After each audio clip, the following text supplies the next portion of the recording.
Hey guys, it's Kelly. Today we're doing a movie review about The Exorcist Believer. Now, The Exorcist came out this year, and me and my mom and sisters watched it tonight, and it was actually a really good movie. Now, it kind of has to do with the first movie, the original Exorcist with Reagan. You know, you guys probably have heard of it, even if you haven't seen it, but yeah. So it kind of had to do with that. It did mention that in the film, and spoiler alert, Reagan herself was in the movie, and her mother, the original actresses that played them. So, yeah, so it was a really good movie. I'm not really normally into exorcism movies and stuff like that. You guys know I like scary movies, but I don't know, those movies just, I don't know, just something I'm super interested in. But this movie was amazing. So, pretty much the premise of this film, there's two girls, Angela and Catherine. And I just want to say, they had 16 and 15-year-olds, and they did really amazing in that film, the acting and having to play a possessed part. Because I feel like it's not easy to do, to have to play a possessed part. You know, especially with having to do all the makeup and stuff like that. So they really did a great job, especially for being that young, only 16 and 15. So props to them for that, because they really did phenomenal. Whenever I see kids in horror movies, especially kids having to portray a possessed child, it's that can't be easy to do, you know. I give props to them, you know, because they really pull it off. They really did a good job making you believe, you know. So these two girls, I'm gonna kind of give you the premise of the movie. This is stuff that was in the trailer, so I'm not really giving too much away. But if you guys don't want to know, you can kind of skip forward if you want. But pretty much, these two girls, Catherine and Angela, go into the woods. They lied to their parents saying they were going to each other's house and all this other girl's house to study, but they go into the woods to summon Angela's mother, because Angela's mother died of childbirth. The first I don't know, 10 minutes of the movie, not even, it's kind of showing all that story, what happened with her mother. I won't give that away, but pretty much try to contact her mother. And they end up disappearing for 3 days, but when they're found in a barn. And when they're found, they think they've only been gone for a few hours, and from there, that's where it starts going with them being possessed. Honestly, if there's always action in there, you know, because it just starts off, you know, telling the story of Angela's mother and all that, and then I feel within 15-20 minutes, you know, the movie itself is about 2-ish hour movie about that. So within the first 15 to 20 minutes, we got right into action. You know, it starts with the story of you know, Angela's mother. Then it shows present day where Angela is a teenager and her going to school, and them saying, you know, lying to their parents about where they're going. Then they go into the woods to try to summon her mother, but obviously they don't. So yeah, they think they've only been gone for a few hours. They go home and stuff, shit starts to hit the fan. They start acting different, and it was crazy. The twists and turns in this movie was amazing. You know, because the things you never saw coming, and it was crazy. And to have two possessed people, because usually with possession movies, there's always only one possessed person. But I think it's cool. They do two people who are possessed. I don't know. I just think it brings another element to these types of movies and makes it more interesting. You know, because that's the thing, with horror movies and stuff, because there's been so many different types of horror movie, and so much has been done already. So, to see something different, two people, and, how it happened was really interesting. So, yeah, these girls, you know, start doing stuff. They end up in psych hospital. Well, one of them does. The other family, Catherine, she, her family's, religious, goes to church. So they knew, kind of already knew immediately she was possessed. But the other guy, with Angela, didn't believe in God and all that stuff, you know.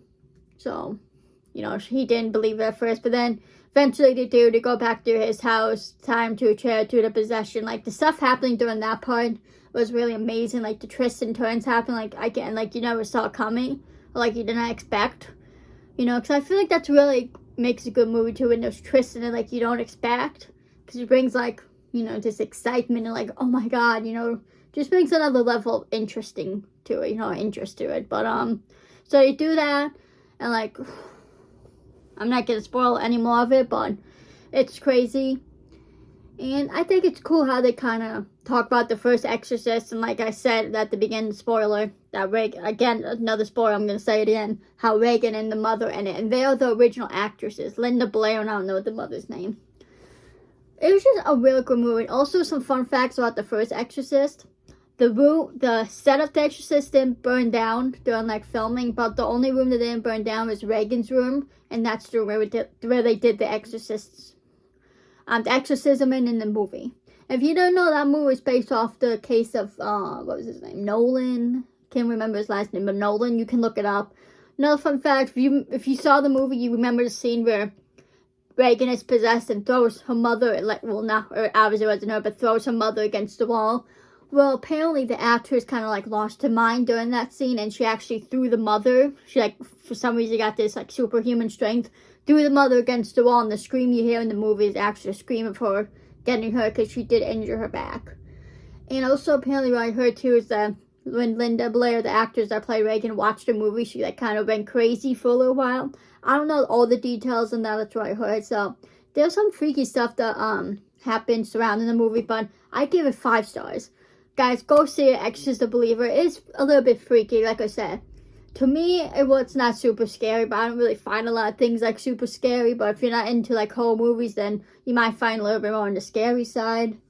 But I'm telling you, it's worth watching. Like, it's always action happening. It's not one of those movies that drags or like you have to wait for the action. Like it really kind of starts, which is cool. You know, I mean, those movies where you have to wait, they're not terrible either. But like, you know, you don't want a movie that kind of drags. You know, you want like stuff to be happening, and it starts off slow and progresses, which is good too. It's not like goes from like 0 to 100. It kind of does, but like it starts off with stuff and then it, you know, goes to 100. But like, you know what I mean? It was good. I think the pace they moved out was like perfect paced for a movie, especially a horror movie. I just think it was really well done. And again, for someone like me who's now really into like exorcism movies, I really loved it. What else did I want to say about it? I just really think it's really like well made, and it was, like I said, it was really cool. They like talked about the original Exorcist, and I think it's cool when they do that. You know, they bring back the original like actresses and actors from the first movie. I mean, there's only Regan and the mother, but it's really cool. I really enjoyed it. I don't know, like, I know a lot of you probably don't like horror movies, but I do recommend that movie. It's called The Exorcist Believer. What's weird though, I don't remember ever seeing trailers for it. I just remember my sister telling me about it, and I watched the trailer earlier today, and then I was sold. You know, watch the trailer. It's called The Exorcist Believer. Just type it in YouTube. Trust me, you'll get hooked. You know, because it is different from, like, the original exorcism movies. You know, it's not like your typical exorcism movie, you know, where, like, they do a Ouija board and they get possessed. You know, obviously, it does have to do with, like, summoning something, but, like, it's not what you expect, you know. It's not, like, what you're going to expect for an exorcism movie, to be honest. It has so many elements to it, like, so many twists and turns. It was just really amazing.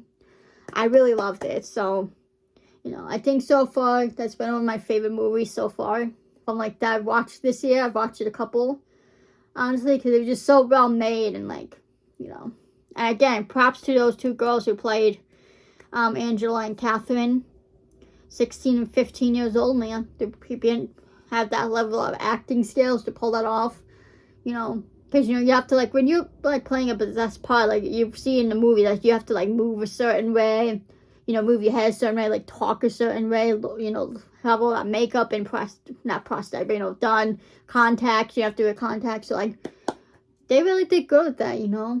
Props to them, and I think this is probably going to be good to help them get, like, future parts in movies in the future, so, like, props to them, especially being so young, like, you know.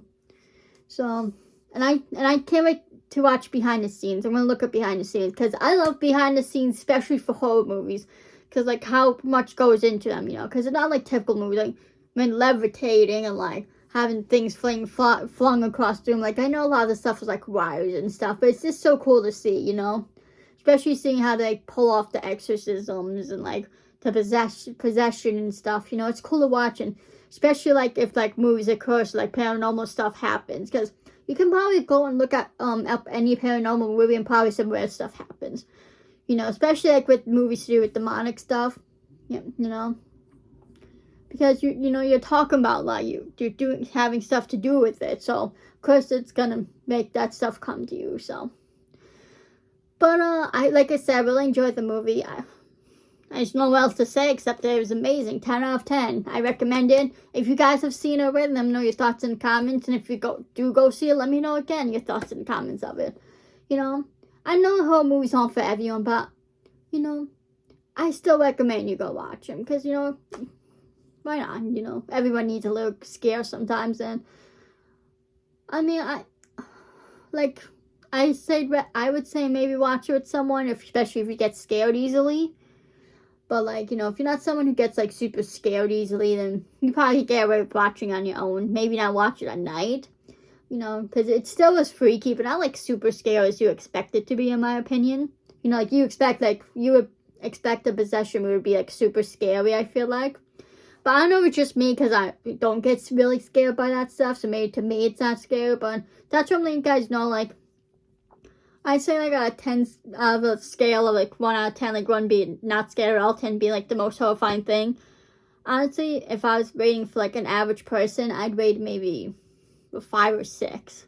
You know, because it wasn't really scary. Like, it had jump scares like horror movies do, but like, even the jump scares were not really anything, to be honest, you know. I think the only freaky part is seeing them, how they looked when they were possessed and taking over like their face and stuff and their bodies.